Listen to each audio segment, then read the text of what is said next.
Sound okay? Test. Okay. Hi, Bob Jennings here. So you have questions about converting your traditional IRA to your Roth IRA. You know what? You've hit one of the ideal periods in my professional career where I think it's quite advantageous to do something like this. Well, before we talk about why you might want to do it, let's make sure that we understand the income tax effects and what the rules are. If I have a traditional deductible IRA, that means it's an IRA that I deducted as I put that money in over the years.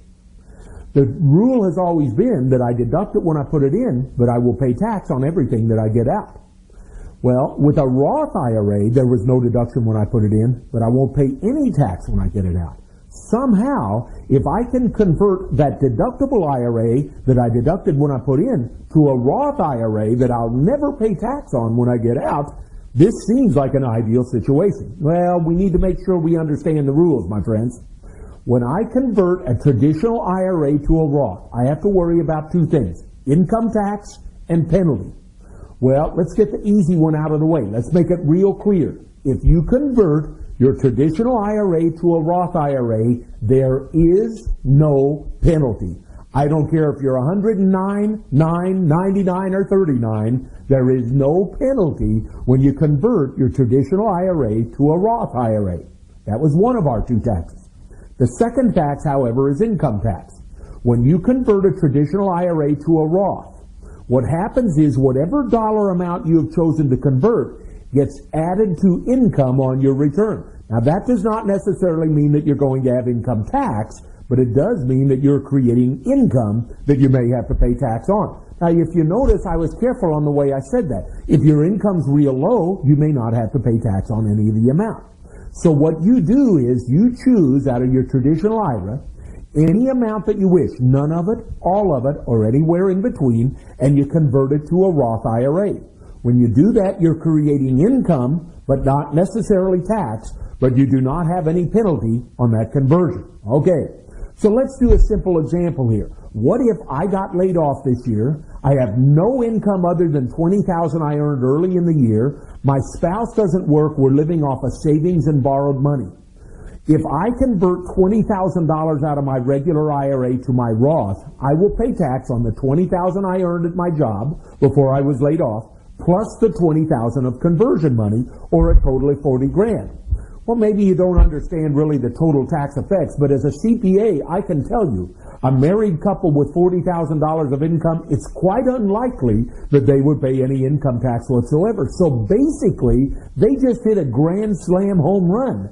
They deducted those IRAs all those years when they put them in. They've converted to a Roth IRA that they'll never pay tax on when they get it out. And even though they added it to income this year, they don't have enough income that they have to pay tax on it. All right, so you understand the tax effects. What are the rules? There's only one, and it's a simple rule. In order to convert your regular IRA to your Roth IRA, you have to have adjusted gross income of under $100,000 for the year 2009. Now, you don't go adding in that conversion money for purposes of this test. You add everything else up, but not that. So you have to have adjusted gross income of $100,000 or less. And that rule applies whether you're single or married. Now, what happens if you think you're going to be there, but you're not quite there? We can fix that problem. Your tax professional will tell you what you have to do. But if you think you're going to make the $100,000, you really might want to consider the conversion aspect. That's the only rule, the $100,000 test. Well, there is one other rule you ought to be aware of, though. It's a kind of a little trap.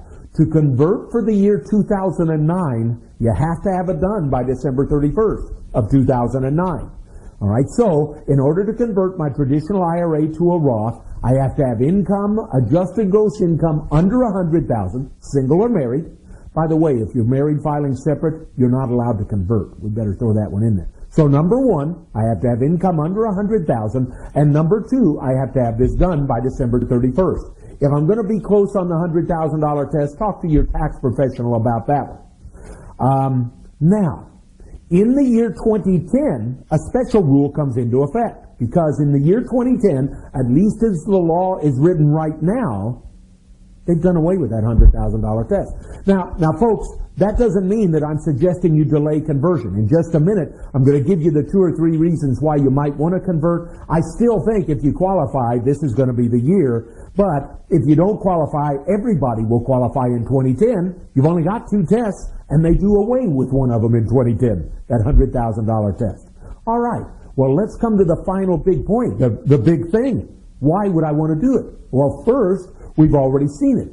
I've taken a traditional IRA that I would normally have to pay tax on the withdrawals from when I hit retirement age and converted it to a Roth IRA that I'll never pay tax on.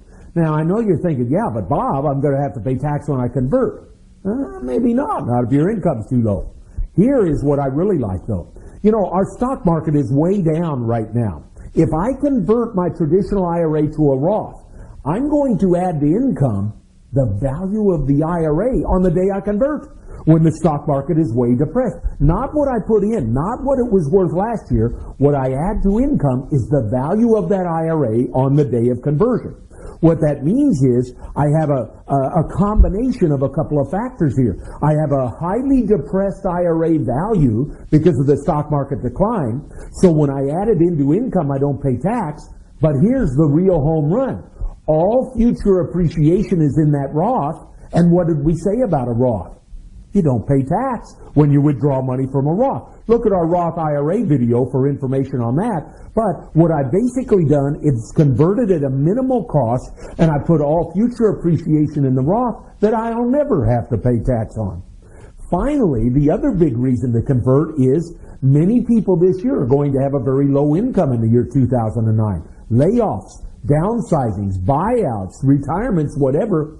This may be one of the few years that you're going to have next to no income, so you convert at next to no cost and are able to take this over and convert it into your Roth IRA and never pay tax again. Well, my friends, I hope that answers your Roth IRA questions. If you need more information, please call the number at the bottom of the screen or see our website. I'm Bob Jennings signing off, thanking you again for watching our discussion on conversion of traditional IRA to Roth IRAs.